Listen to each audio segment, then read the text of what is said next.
BBC বাংলার সান্ধ্য অধিবেশন প্রবাহতে আপনাদের স্বাগত। আজ আপনাদের সাথে লন্ডন স্টুডিও থেকে আছি মানসী বড়ুয়া। বাংলাদেশের সর্বশেষ গুরুত্বপূর্ণ আপডেট সংবাদে আপনাকে স্বাগত। শুরুতেই সংবাদ শিরোনাম, পরে বিস্তারিত। প্রথমেই জানাবো আমাদের হাতে থাকা সর্বশেষ গুরুত্বপূর্ণ সবথেকে তাজা আপডেট সংবাদ। যাদের হাতে নিজ নেতাকর্মীরাই নিরাপদ নয়, দেশ কিভাবে তাদের কাছে নিরাপদ হবে বললেন ভিপি সাদিক কায়েম। যে দলের হাতে নিজেদের নেতাকর্মীরাই নিরাপদ নয়, সে দলের হাতে একটি দল কিভাবে নিরাপদ থাকতে পারে বলে প্রশ্ন তুলেছেন ঢাকা বিশ্ববিদ্যালয় ছাত্র সংসদ ডাকসু ভিপি সাদিক কায়েম। আজ কিশোরগঞ্জের করিমগঞ্জে সরকারি কলেজ সংলগ্ন মাঠে জামাত ইসলাম আয়োজিত নির্বাচনী জনসভায় তিনি এসব কথা বলেছেন। এরপর জানাবো, ঢাকা শহরে 40টি আধুনিক খেলার মাঠ তৈরি করবে বিএনপি বললেন তারেক রহমান। বিএনপি সরকার গঠন করলে ঢাকা শহরে 40টি আধুনিক খেলার মাঠ তৈরি করা হবে বলে ঘোষণা দিয়েছেন বিএনপি চেয়ারম্যান তারেক রহমান। তিনি বলেন, আমাদের শিশুরা যে কোনো স্মার্টফোনে আসক্তি হোক না কেন, তাদেরকে খেলার মাঠে ফিরে আনতে হবে এবং সব স্মার্টফোনের আসক্তি থেকে সবাইকে মুক্ত করতে হবে। এদিকে নির্বাচনে লেভেল প্লেইং ফিল্ড নেই, এটা হলো বিএনপির ফিল্ড বললেন নাসির উদ্দিন পাটোয়ারি। ত্রয়োদশ জাতীয় সংসদ নির্বাচন ঘিরে এখনও লেভেল প্লেইং ফিল্ড নিশ্চিত করা যায়নি বলে অভিযোগ করেছেন জাতীয় নাগরিক পার্টি এনসিপির মুখ্য সমন্বয়ক ও ঢাকা ৮ আসনের শাপলাকলী প্রতীকের প্রার্থী নাসির উদ্দিন পাটোয়ারি। আজ ঢাকা বিশ্ববিদ্যালয়ের গণমাধ্যম কর্মীদের সঙ্গে আলাপকালে এমন অভিযোগ করেছেন তিনি।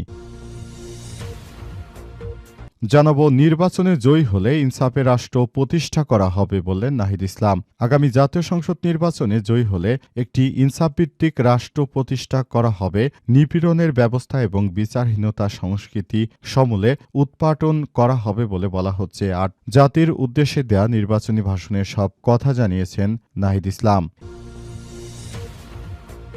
এবং সর্বশেষ জানাবো, দাঁড়িপাল্লা বিজয় হলে বিএনপি নেতা ফজলুর রহমান বিষ পান করবে, এটা প্রমাণে আপনাদেরকে ভোট দিতে হবে।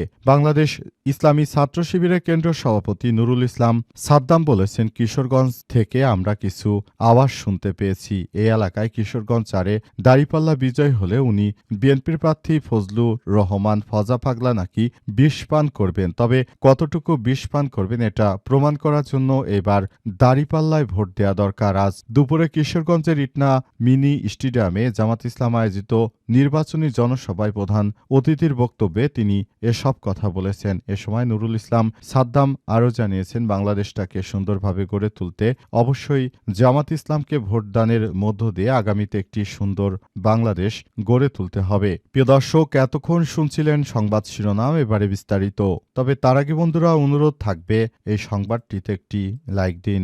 এই চ্যানেলে আপনি নতুন হয়ে থাকলে আমাদের সংবাদটি দেখতে দেখতে চ্যানেলটি সাবস্ক্রাইব করে রাখুন। কমেন্ট করে বন্ধুরা আপনার মূল্যবান মতামত জানিয়ে দিন আপনি বিশ্বের কোন দেশ থেকে বা বাংলাদেশের কোন স্থান থেকে আমাদের সংবাদটি দেখছেন এবং শুনছেন। আর বন্ধুরা, গাজা যুদ্ধে আপনি যদি নিরীহ ফিলিস্তিনিদের ভালোবেসে থাকেন, কমেন্টে ইয়েস লিখে পুরো বিশ্বকে জানিয়ে দিন।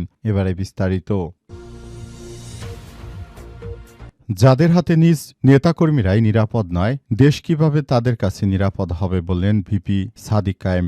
যে দলের হাতে নিজেদের নেতাকর্মীরাই নিরাপদ নয়, সে দলের হাতে একটি দেশ কিভাবে নিরাপদ থাকতে পারে বলে প্রশ্ন তুলেছেন ঢাকা বিশ্ববিদ্যালয়ের ছাত্র সংসদ ডাকসুর ভিপি সাদিক কায়েম। আজ বিকেলে কিশোরগঞ্জের করিমগঞ্জে সরকারি কলেজ সংলগ্ন মাঠে জামাত ইসলাম আয়োজিত নির্বাচনী জনসভায় তিনি এসব কথা বলেছেন। সাদিক কায়েম বলেন, গত 1.5 বছরে বিএনপি নিজেদের অভ্যন্তরীণ কোন্দলের মধ্যে 200 জনকে হত্যা করেছে বলে আমরা দেখতে পেয়েছি। নিজেদের লোকেরাই যখন তাদের কাছে নিরাপদ নয়, তখন বাংলাদেশের আপামর জনগণ কিভাবে তাদের কাছে নিরাপদ থাকতে পারে। এ সময় তারা আরও জানিয়েছে, আগামীর বাংলাদেশ গড়তে হলে একটি ন্যায় ও ইনসাফভিত্তিক রাষ্ট্র প্রতিষ্ঠিত করতে হলে অবশ্যই সবাইকে আগামীর বাংলাদেশ গড়ে তুলতে হবে এবং দাঁড়িপাল্লার প্রতীকে ভোট দিতে হবে বলে বলা হচ্ছে এবং সে অনুযায়ী আগামীর বাংলাদেশটা গড়ে তুলতে চাই। সেজন্য আমরা বলছি, আগামীর জাতীয় সংসদ নির্বাচনে দাঁড়িপাল্লায় ভোট দিয়ে আপনারা আমাদেরকে যদি সুযোগ করে দেন, আগামীর বাংলাদেশে যদি বিচার পেতে চান, ন্যায় বিচার পেতে চান, মানুষের দারিদ্র্য বিমোচন করতে চান, তাহলে অবশ্যই আপনাদেরকে বাংলাদেশ জামাত ইসলামে ভোটদানের মধ্য দিয়ে বাংলাদেশটাকে সুন্দরভাবে গড়ে তুলতে হবে, নতুন বাংলাদেশ তৈরি করতে হবে বলে জানান তিনি। ঢাকা শহরে ৪০টি আধুনিক খেলার মাঠ তৈরি করবে বিএনপি বললেন তারেক রহমান। বিএনপি সরকার গঠন করলে ঢাকা শহরে ৪০টি আধুনিক খেলার মাঠ তৈরি করা হবে বলে ঘোষণা দিয়েছেন বিএনপির চেয়ারম্যান তারেক রহমান। তিনি বলেছেন, আমাদের শিশুরা যেন স্মার্টফোনের আসক্তি ছেড়ে মাঠে ফেরার সুযোগ পায়, পাশাপাশি যানজট নিরসনে রাস্তা প্রশস্তকরণ এবং নাগরিক সুবিধা বৃদ্ধির প্রতিশ্রুতি দিয়েছেন তিনি। রোববার ঢাকা ৮ই ফেব্রুয়ারি ঢাকায় নির্বাচনী প্রচারণার প্রথম দিনে বিকাল ৩টা ৪৫ ঢাকা ১৭ আসনে মিরপুর ইসিবি চত্বরে এক পথসভায় বিএনপি চেয়ারম্যান এই প্রতিশ্রুতি দেন। সেখানে তিনি বলেন, এ শহরে ৪০টি খেলার মাঠ করা হবে। তারেক রহমান আরও বলেছেন, আমি এই মাটিরই সন্তান, আপনাদের মাঝে আমার বেড়ে ওঠা, তাই এই এলাকার মানুষের সুখ দুঃখর সঙ্গে আমার নারীর টান রয়েছে। আমরা এমন একটা ঢাকা করতে চাই যেখানে প্রতিটি নাগরিক বুক ভরা শ্বাস নিতে পারবে এবং নিরাপদে বসবাস করতে পারবে। তিনি আরও বলেন, আমাদের দল ইনশাআল্লাহ আপনাদের ভোটে এবং এই দেশের মানুষের ভোটে নির্বাচিত হলে আমরা সমগ্র দেশের শহর এই ঢাকা শহরকে একটি নিরাপদ শহরে রূপান্তরিত করতে চাই, যেই শহরে মা বোনেরা নিরাপদে নিশ্চিন্তে থাকবে, যে কোনো সময় হাঁটতে পারবে, এমন একটি শহরে আমরা গড়ে তুলতে চাই এবং এমন একটি বাণিজ্যিক রাজধানী ঢাকাকে গড়ে তুলতে চাই। আগামীর বাংলাদেশটা আমরা সুন্দরভাবে গড়ে তুলতে চাই বলে দাবি করেছেন বিএনপির চেয়ারম্যান তারেক রহমান।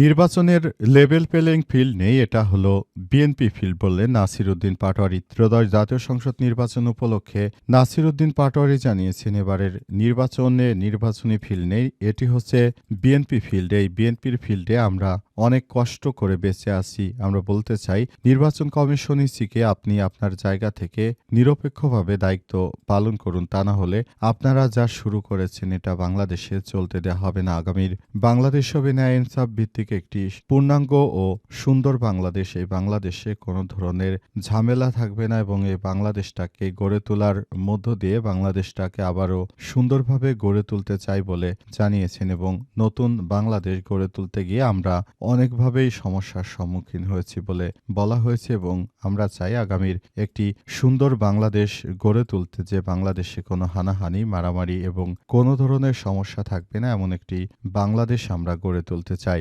অন্তর্বর্তীকালীন সরকারি প্রধান উপদেষ্টা প্রফেসর ডক্টর মোহাম্মদ ইউনূসের সরকার এই বাংলাদেশটাকে গড়ে তোলার জন্য পুরো দেশটাকে সুন্দরভাবে গড়ে তোলার মধ্য দিয়ে আগামীর একটি সুন্দর বাংলাদেশ গড়ে তুলতে চায়। নতুন করে বাংলাদেশটাকে সুন্দর অবস্থানে নিয়ে যেতে হলে বিএনপিকে অবশ্যই এর জন্য দায়বদ্ধ করতে হবে এবং আগামীতে বিএনপি নামক কোনো দলের রাজনৈতিক কর্মী যদি চাঁদাবাজি করে তাহলে আমরা কাউকেই ছেড়ে দিয়ে কথা বলবো না বলে জানিয়েছেন নাসির উদ্দিন পাটোয়ারি। তিনি আরও জানিয়েছেন যে আমরা একটি সুন্দর বাংলাদেশ গড়তে গিয়ে নানাভাবে সমস্যার সম্মুখীন হচ্ছি। এই বিএনপি আমাদেরকে ৫ই আগস্টের পর কোনো কাজ করতে দেয়নি, এদেরকে বাংলাদেশের জনগণ ১২ তারিখে লাল কার্ড দেখাবে। নির্বাচনে জয়ী হলে ইনসাফের রাষ্ট্র প্রতিষ্ঠা করা হবে বললেন নাহিদ ইসলাম। নির্বাচনে জয়ী হলে ইনসাফের একটি রাষ্ট্র প্রতিষ্ঠা করা হবে, নিপীড়নের বিরুদ্ধে ব্যবস্থা এবং বিচারহীনতার সংস্কৃতি সমূলে উৎপাটন করা হবে বলে জানিয়েছেন নাহিদ ইসলাম। তিনি আরও জানিয়েছেন, আগামীর বাংলাদেশ হবে ন্যায়ভিত্তিক এবং একটি সাম্যের বাংলাদেশ। এমন একটি বাংলাদেশের স্বপ্ন আমরা দীর্ঘদিন ধরে দেখছি। এই বাংলাদেশে কোনো ধরনের হানাহানি মারামারি, কোনো ধরনের রক্তপাত হবে না, এমন একটি বাংলাদেশ আমরা চাই। দেশের মানুষ সেই অপেক্ষায় রয়েছে। আগামী ১২ তারিখে সবাই যার যার জায়গা থেকে বাংলাদেশটাকে সুন্দরভাবে গড়ে তোলার জন্য তারা যে নির্বাচনী প্রতিশ্রুতি দিয়েছে সেই চুক্তিগুলোকে যথাযথভাবে অন্তর্বর্তীকালীন সরকারের প্রধান উপদেষ্টা যথাযথভাবে কাজ করছে এবং অন্তর্বর্তীকালীন সরকারের প্রধান উপদেষ্টাও চায় বাংলাদেশটাকে আগামীর সুন্দর একটি বাংলাদেশ গড়ে তুলতে হলে আমরা অবশ্যই আমাদেরকে আরও বেশি দায়িত্বশীল ভূমিকা পালন করতে হবে। অন্তর্বর্তীকালীন সরকারের সময় আমরা যে প্রতিশ্রুতি নিয়ে ক্ষমতায় গিয়েছিলাম কিন্তু আমরা সেখান থেকে চলে এসেছি। আমরা যদি চাইতাম যে সেখানে আমাদের ক্ষমতাকে দীর্ঘায়িত করব, কিন্তু আমরা সেটি না করে দেশের জনগণের কল্যাণে আমরা কাজ করব বলে আমরা সেখান থেকে চলে এসেছি বলে জানান তিনি।